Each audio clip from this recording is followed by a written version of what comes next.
지금 인구 2만 5천 또 5만의 지금 지역 선거가 대선판처럼 커졌다. 이런 얘기까지 나옵니다. 그러다 보니까 양당이 이제 우당이지 않습니까? 같은 뿌리의 정당인데 후보들의 사기전과 부동산 문제까지 거론하면서 거의 그 면상을 주먹으로 가격하는 그 수준까지 와 있습니다. 이 선거 결과의 파장 때문인 것 같습니다. 지금 이게 이제 호남 정치 지형 변화, 또 지방선거 향배, 또 대선 전초전 뭐 영향을 끼칠 텐데 이영길 기자 지금 어느 정도로 격렬한 겁니까? 이른바 속칭 정말 세게 붙은 것 같더라고요. 세게 붙은 그러니까 선거 초반만 하더라도 각 당에서 이제 언론을 이용해서 제보를 하는 경우도 있거든요. 당에서. 그래서 후보 캠프나 그 민주당이나 조국혁신당 쪽에서 제보를 하는 방식으로 해서 상대 후보를 공격하는 이런 식이 많았는데 이제는 직접 하더라고요.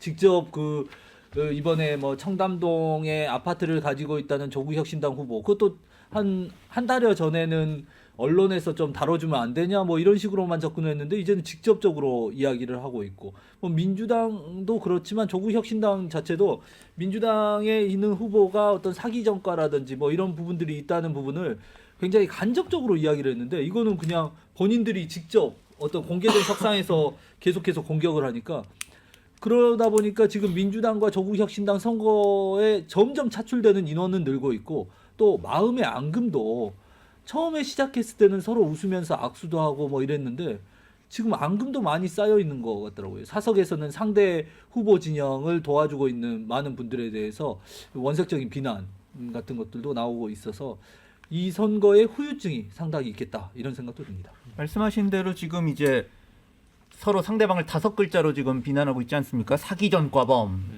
대 강남 살던 분인데 예. 이게 지금 극심한 네거티브 선거로 가고 있는 거에는 네거티브 선거로 몰아갈수록 또 선거 전략적으로 유리해지는 그런 측면도 있기 때문에 예. 이게 지금 영광의 유권자가 한 4만 5천 명 그래가지고 지난 전국 동시지방선거 때 보면 군수 투표를 한 다음에 3만 1,822명 3만 1,822표인데 지금 보궐선거는 동시지방선거 때처럼 투표율이 나오진 않을 거 아닙니까? 한 2만 5천 표 정도 나온다고 보면은 3파전이기 때문에 사실 한 10,000표만 나오면 이긴다는 거예요. 그 10,000표를 조직해내는 과정 여기서 극심한 네거티브로 가서 고정 지지층을 끌어내고 조직표를 더 단단하게 굳히고 이렇게 될수록 이렇게 선거 전략적으로 유리해지는 측면이 있다 보니까 아마 네거티브의 강도가 더 높아지면 높아지지 이게 다시 우당의 분위기로 돌아간다 이럴 가능성은 거의 없어 보입니다. 그런데 지금 이제 민주당은 조직력이 탄탄하잖아요. 조국혁신당은 일종의 이제 바람 선거 같은데 네거티브가 심해지면 어느 쪽이 더 유리하거나 불리해질까요? 그래서 일단 지금 조직세가 없다 보니까 네거티브에 많이 의존해야 되는 쪽은 오히려 조국혁신당일 걸로 좀 보이고요. 왜냐하면 이제 조직 자체를 동원하기가 좀 어려운 구조잖아요. 근데 이제 제가 지난번 총선 때 좀 르포를 가보니까 근데 이제 이 조직세라는 게 완전히 없다라고 보긴 또 어려울 수도 있겠다 이런 생각이 들었던 게 뭐 어느 역을 좀 갔더니 조국 대표가 내려온다라고 해가지고 굉장히 많은 사람들이 와 있더라고요. 그러니까 그런 걸로 봤을 때는 또 개인의 역량을 통해 가지고 해볼 수도 있겠다 이런 것들은 좀 섞여 있는 상황인 것 같고요. 이 조국혁신당 입장에서는 무조건 이 공방을 많이 확장시키는 게 유리할 걸로 보여요. 왜냐면 이제 지난번 시간에도 제가 한번 짚어드렸는데 총선 이후에 조국혁신당은 존재감을 거의 상실한 그런 상황이거든요. 왜냐면 의석 구조상으로도 어떤 교섭단체도 안 되어 있는 상황이고 그 다음에 어떤 법안을 의결할 때나 뭐 유일하게 쓰임새가 있을 때는 그 이제 필리버스터를 제안할 때 이때뿐인데 조국혁신당의 포지션이라는 것 자체가 민주당보다 더 왼쪽에 있는 거잖아요. 그러니까 어떤 필리버스터를 막아야 되는 상황, 여당의 필리버스터를 제지해야 되는 상황에서 민주당이 필리버스터를 제지하겠다라고 했는데 조국혁신당이 안 할 수 있는 그런 상황은 없는 거거든요.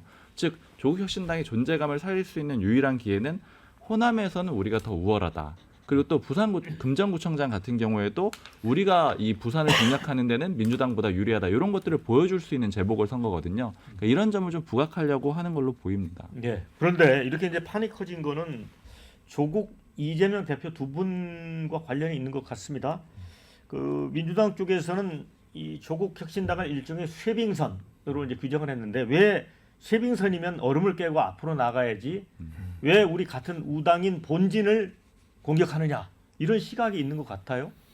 기본적으로 이렇게 조국 이번 대표가 이 선거에 열심을 하는 이유는 결국 조국 대표가 이 작은 당으로는 안 된다고 보는 거죠. 결국 이 12척 배를 가지고는 결국에는 배를 몰아갈 수가 없다. 선단을 만들 수 없으니 결국 키워야 된다고 생각하면서 바람을 일으키고 있는 것 같습니다. 그런데 지금 너무 빨리 바람을 일으켜서 호남에서 조국 대표가 조국 혁신당과 함께 버려지는 위험을 안고 있다. 이번에 지금 여와 야가 지금 굉장히 강하게 붙었는데 지금 조국 혁신당이 민주당을 공격하면서 이번 선거에서 호남 사람들 생각에서는 엉뚱한 바람을 만들고 있다. 이런 오해도 살 수가 있거든요. 그러니까 저는 조국 혁신당이 지금 이번 보궐선거에서 너무 센 바람을 일으켰다. 그리고 이게 너무 오버하는 경향이 있다. 지금 이렇게 붙으면 결국 호남의 여당은 민주당인데 호남 분들이 지금 저렇게 분열을 만들고 싶어 할까? 제가 볼 때는 민주당이 무난한 승리를 거두면서 조국 혁신당이 이번에 굉장히 큰 좀 타격을 입지 않을까? 저는 이렇게 예측을 봅니다. 상처를 입을 수 있다는 조국 표현이죠. 혁신당 내부의 이야기를 들어보면 가만히 있으면은 내부적으로도 그 이야기가 있어요. 가만히 있으면 2년 내에 소멸할 수 있다. 그러면은 소멸하지 않고 스스로의 힘을 내려면 어쨌든 지역 기반은 필수적으로 가져가야 된다. 그리고 호남 지역에서 지난 총선의 비례대표 굉장한 지지를 보내지 않았습니까? 그걸 토대로 해서 어쨌든 내부적으로는 자기의 덩치를 키워놓고 대선을 앞두고는 민주당과 어떤 기싸움을 해야 되는 상황인데 그 안에서 자기의 자산을 가지고 합병을 하는 것과 흡수 소멸돼버린 것과는 천지 차이다. 그렇기 때문에 이번 선거에서는 더 강하게 뛰고 지방선거에서 더 뛰는 거 아닌가 이런 생각이 듭니다. 네, 그러니까 말씀하신 대로 호남하고 부산에다가 어쨌든 깃발을 좀 꽂아서 이제 기회를 잡겠다라는 그런 의미가 있고, 그다음에 11월에 좀 재판 스케줄을 좀 하나 볼 필요가 있는데, 지금 이재명 대표가 재판을 총 4개를 받고 있는데 그 중에 2개가 11월 달에 선고가 나오거든요. 네. 위중교사 사건하고 공직선거법 사건 1심 선고가 나오게 되는데, 뭐 이거 자체로 뭐 이재명 대표가 의원직을 상실하거나 아니면 뭐 피선거권이 박탈되거나 이런 상황이 오진 않아요. 왜냐면 1심이니까요. 그러니까 대법원 판결까지 나야 되는데, 다만 여기서 이제 이재명 대표에게 좀 불리하게 결과가 1심에서 나온다라고 하면은 일부 여론들은 분명히 대안을 좀 찾아야 되는 거 아니야, 이런 우려들이 나올 수가 있거든요. 이런 생각들이 나올 수 있는데 그때 그럼 어디가 대안이 될 거냐, 이 자리를 선점하고 싶은 거죠. 조국 혁신당에서 만약에 이 비록 좀 작은 선거, 기초단체장 선거지만 재보궐선거에서 좋은 성적을 냈다라고 하면은 조국 대표 내지는 조국 혁신당 자체가 야권에서 주목을 받을 수 있거든요. 그러니까 그 기회라는 점에서도 이렇게 굉장히 좀 가열되는 이 경쟁 양상이 나오는 배경이 되는 겁니다. 그러니까 이 경기장에서 이제 경기를 펼치기를 민주당은 원치 않고 이제 관람석에서 이제 치어리더 역할을 해주기를 바라는데, 이제 단순하게 뭐 우당이 아니라 어떤 대안 세력이 되겠다는 뜻을 갖고 있다는 거잖아요. 그렇죠. 조국 예. 대표도 뭐 이재명 대표에게 갖다 바치려고 그렇게 총선 대열심히 당을 만들어서 선거운동을 했겠습니까? 그런 거 아니고요. 예, 본인도 뭐 노림수가 있을 텐데 이번에 하여튼 뭔가 보여줘야 이 당의 공천을 받아도 이렇게 될 수 있구나, 유의미한 성과를 낼 수 있구나, 이런 걸 보여줘야.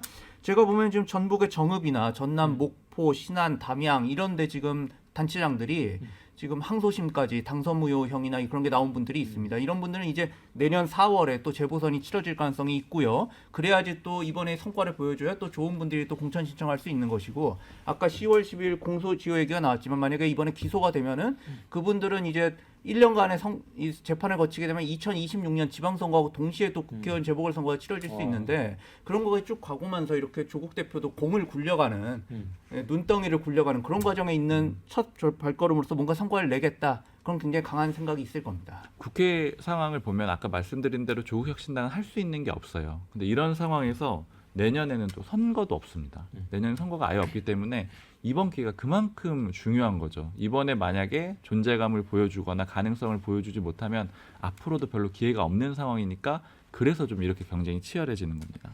이재명 대표도 되게 좀 민감하게 반응하는 것 같습니다. 지난 총선 때는 호남 지역에 아마 내려오지 않았던 것 같거든요. 예. 근데 이번 벌써 2번이나 갔고. 그리고 예. 내려와서는 굉장히 화를 많이 냈다고 합니다. 화를 그러니까 냈어요? 지난번 최고위원 회의를 영광에서 한번 개최를 했었는데, 당시 이제 비공개 회의가 몇 분간 열렸는데 밖에서 들릴 만큼 고성이 들렸다고 해요. 그러니까 그런 내용은 조직국이나 이런 데를 조금 이른바 질책하는 건데 어쩌다 상황이 이렇게 됐는지 입이 있으면 변명이라도 해봐라 뭐 이런 이야기들이 들렸다고 하는데 아마 이재명 대표 입장에서는 그래도 민주당의 이런 그 이른바 텃밭이라고 하는 건데 여론조사 결과는 조국 혁신당이 뒤처지거나 비등비등하게 나오는 이게 정말 말이 안 된다라고 생각을 하고 있는 것 같습니다.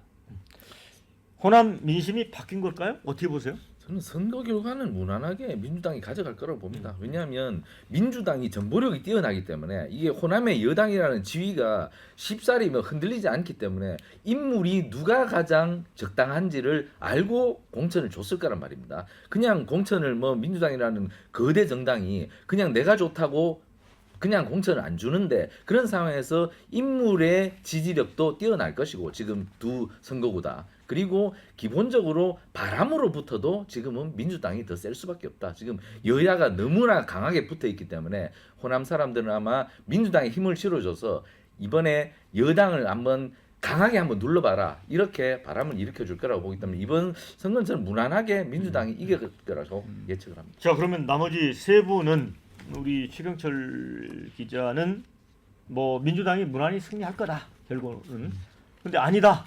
조국 혁신당이 이길 것 같다 이렇게 생각하는 분이 있으면 말씀을 하시죠.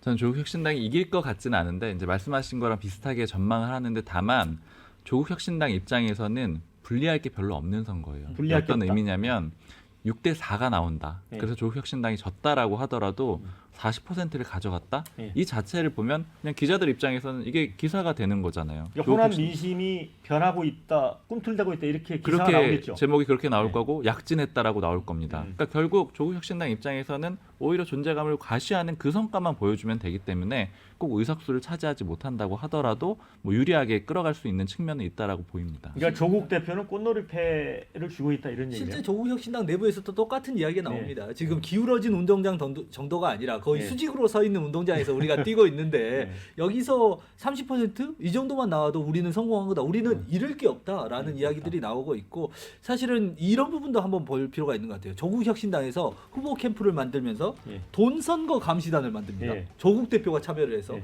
아마 민주당이 좀 긴장을 해라. 기존에 과거에 했던 방식으로는 안 될 것이다. 이런 경고하는 효과도 좀 나타날 것 같습니다. 정동 기자도 짧게. 아 예. 3파전 지금 진보당 이석화 후보도 네. 출마했기 때문에 3파전이라서 네. 굉장히 의외의 결과가 나올 수도 있다. 저는 그렇게도 보고 있습니다. 네. 그리고 여론조사상으로도 뭐 진보당 후보가 20%에 가까운 그런 지지율이 나오고 있습니다.